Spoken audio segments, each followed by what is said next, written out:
tardes. En el producto final de la Sala de Acciones y Garantías Constitucionales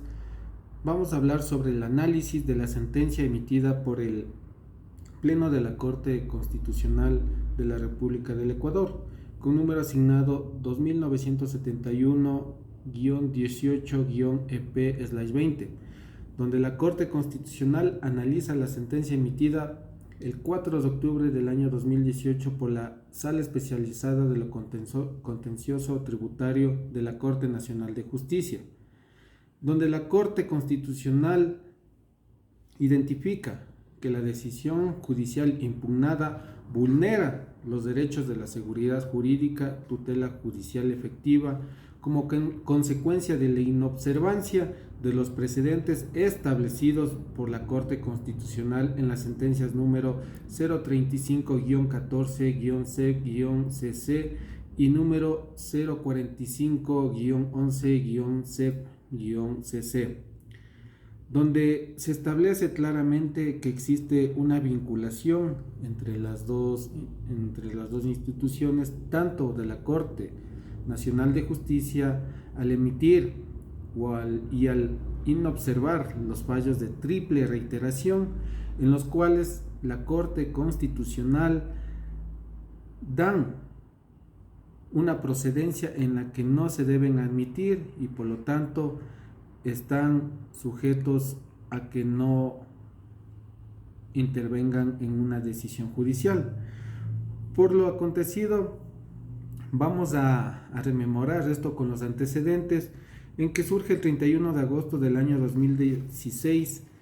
en que el Servicio de Aduanas del Ecuador emitió la rectificación de tributos en contra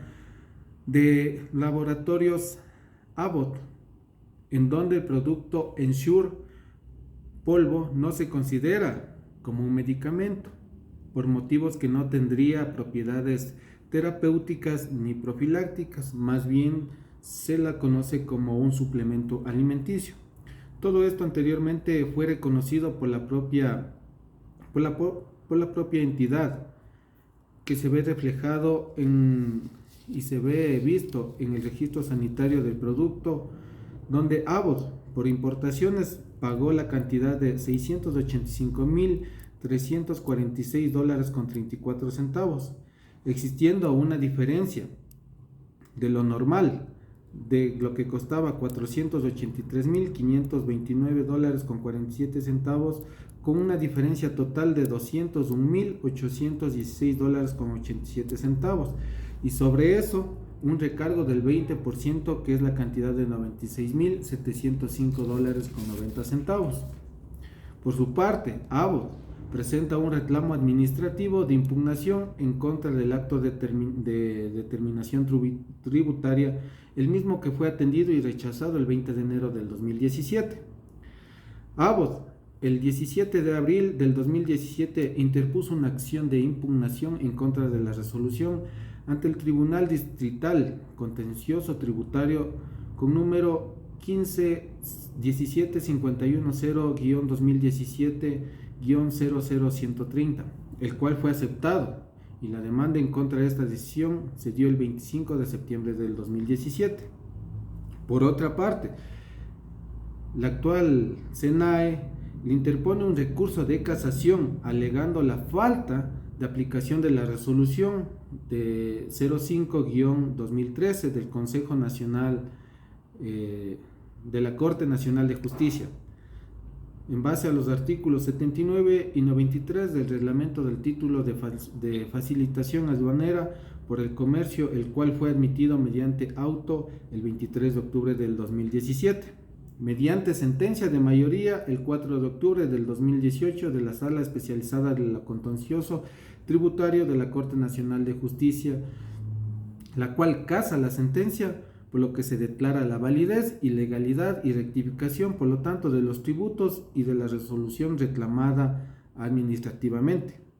Por su parte, Abbott, en contra de esta decisión, presenta una acción extraordinaria de protección el 9 de octubre del 2018. Procedimiento ante la Corte Constitucional. Mediante el análisis se declara que el 15 de mayo del 2019 el primer tribunal de la Sala de lo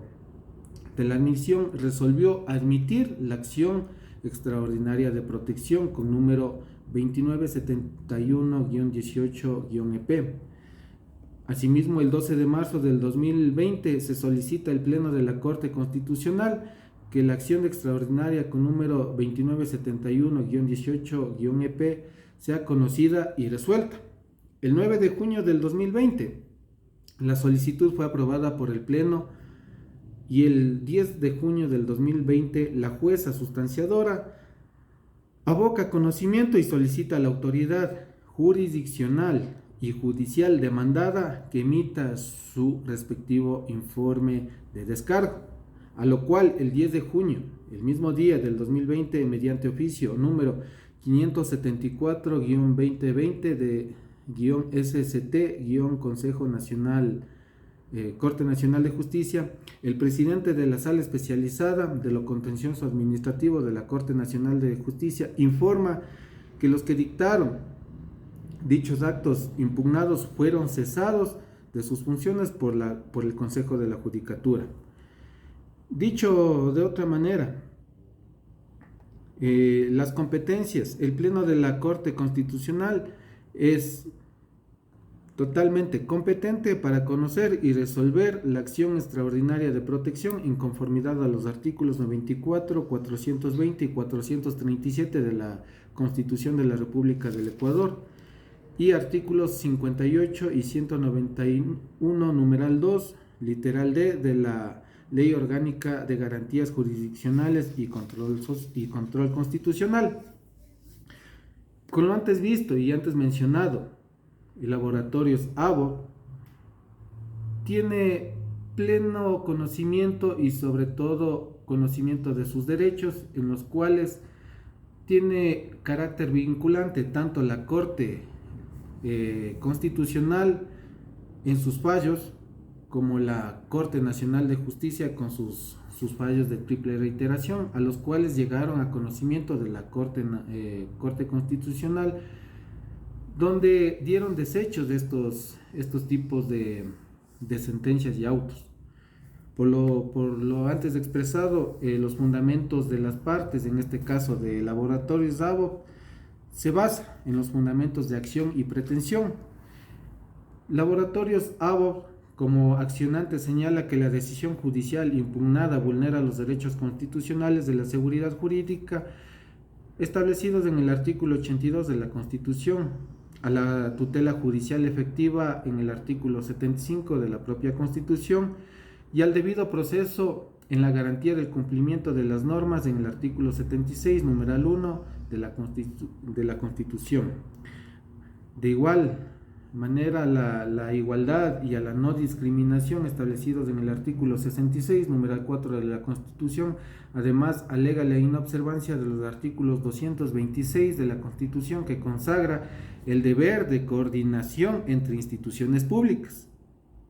y el artículo 363 de la Constitución que se refiere a la responsabilidad del Estado a garantizar el acceso a los medicamentos, que es una norma constitucional, es una norma supra que está sobre las demás leyes, ¿no?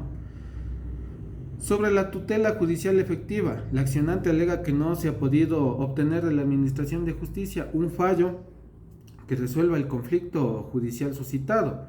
La accionante menciona que mediante sentencia la Corte Constitucional ya estableció que cuando la Corte Nacional de Justicia no resuelva el problema de la falta de coordinación interinstitucional, al conocer los recursos de casación que llegan a su conocimiento, se produce una vulneración al derecho de la tutela judicial efectiva, considerando que esta es un derecho constitucional. Es por eso que interviene la Corte Constitucional. Dicha el pronunciamiento y solución sobre el conflicto de coordinación entre las instituciones públicas afecta de forma directa el derecho a la tutela judicial efectiva en lo que respecta a la necesidad de las partes a obtener la Administración de Justicia un fallo en el derecho que resuelva su integridad en el conflicto suscitado.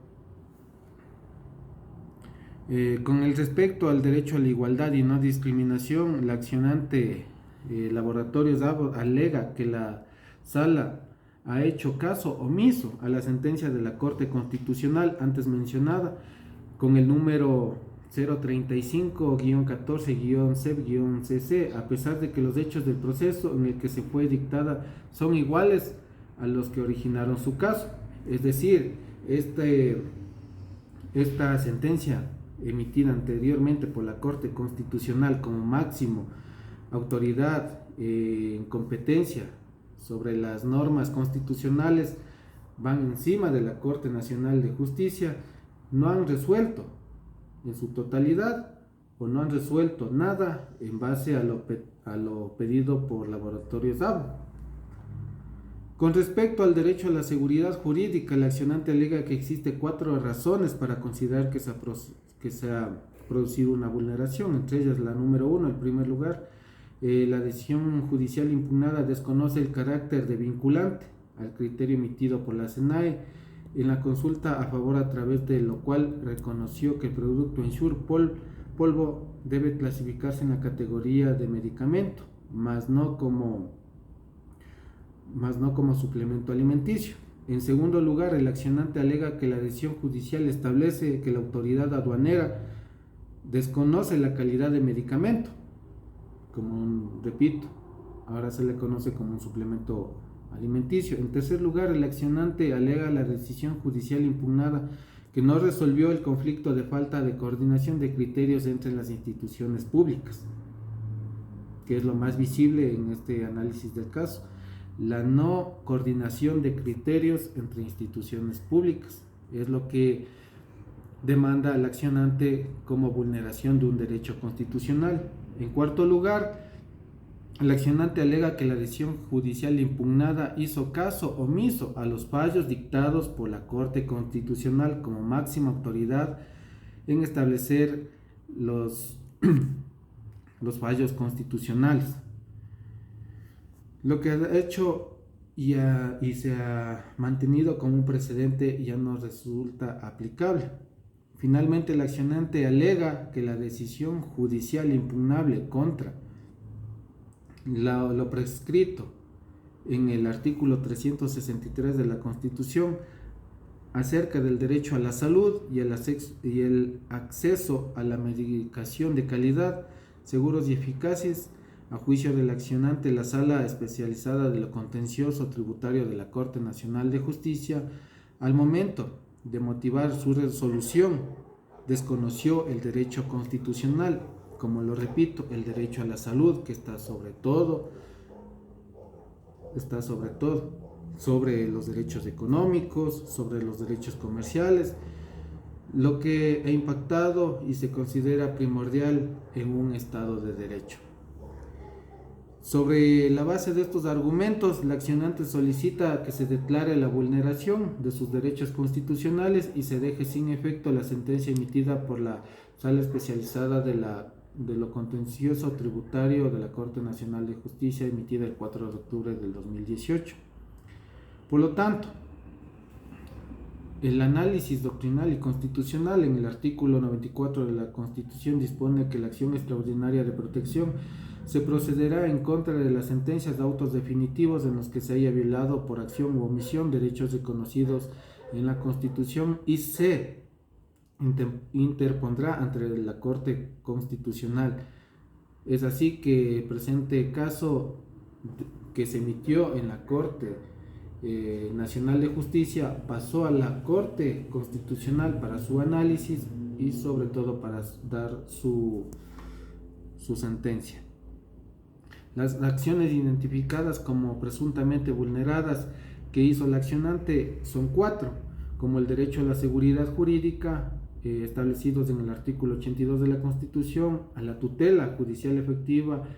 prescritos en el artículo 75 de la propia Constitución, al debido proceso en la garantía del cumplimiento de las normas, artículo 76, numeral 1 de la Constitución, así como a la igualdad y no discriminación en el artículo 66, numeral 4 de la Constitución, dando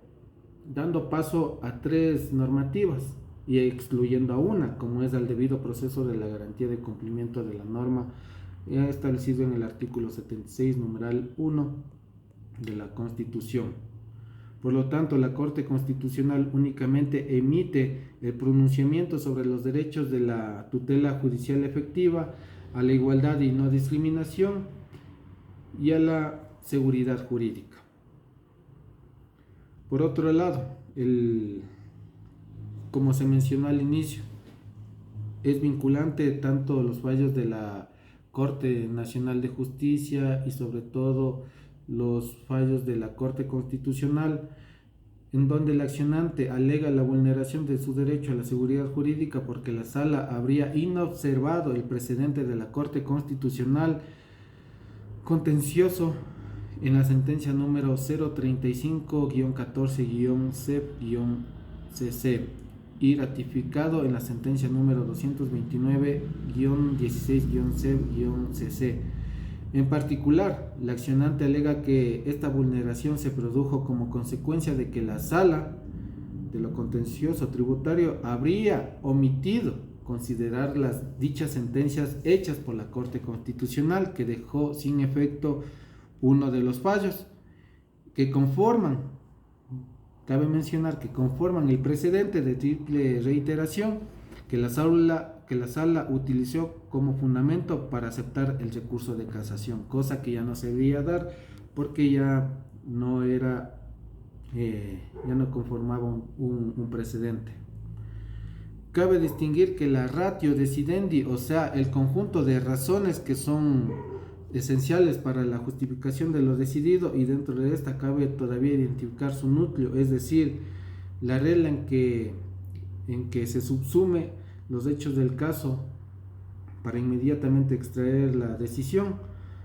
Entre su ratio decidendi es el resultado de la interpretación por la Corte Constitucional respecto al artículo 226 de la Constitución con relación a los posibles conflictos de competencia entre las autoridades aduanera y sanitaria. En consecuencia, el criterio contenido en la referida sentencia constitucional dictada el 12 de marzo del 2014 constituye un precedente vinculante con la Corte Nacional de Justicia, aplicable el recurso de casación, por estar directamente relacionado con la misma situación jurídica, por ser producto de la interpretación de la norma constitucional referida. Es así que la Corte Constitucional del Ecuador acepta la acción extraordinaria de protección y por lo tanto declara la vulneración de los derechos constitucionales de la tutela judicial efectiva y la seguridad jurídica. Por lo tanto, deja sin efecto la sentencia dictada el 14 de septiembre del 2018 en la Sala Especializada de lo Contencioso Tributario de la Corte Nacional de Justicia. En consecuencia, la Sala Especializada de lo Contencioso Tributario de la Corte Nacional deberá designar mediante sorteo un nuevo tribunal para que conozca y resuelva el recurso de casación que interpuso la SENAE. Cabe destacar que la Corte Nacional de Justicia, en el marco de sus competencias para el desarrollo del sistema de precedentes fundamentados en los fallos de triple reiteración, deben que estar siempre deben que estar alertas y sobre todo basarse en los fallos de la Corte Constitucional para que no exista una vulneración de los derechos. Sobre esto se insta a la Corte Nacional de Justicia a ofrecer a través de sus facultades constitucionales el de desarrollar el sistema de precedentes jurisprudenciales, dando una solución al problema jurídico que da origen al proceso que surge en la presentación de acción extraordinaria de protección y en otros casos de la misma índole en que la seguridad jurídica y sobre todo la tutela judicial efectiva de los contribuyentes no sea vulnerado. Por lo tanto, la Corte Constitucional dispone la devolución del expediente del proceso de donde se ha originado el juzgamiento. Es todo en cuanto al análisis. Muchas gracias, buena tarde.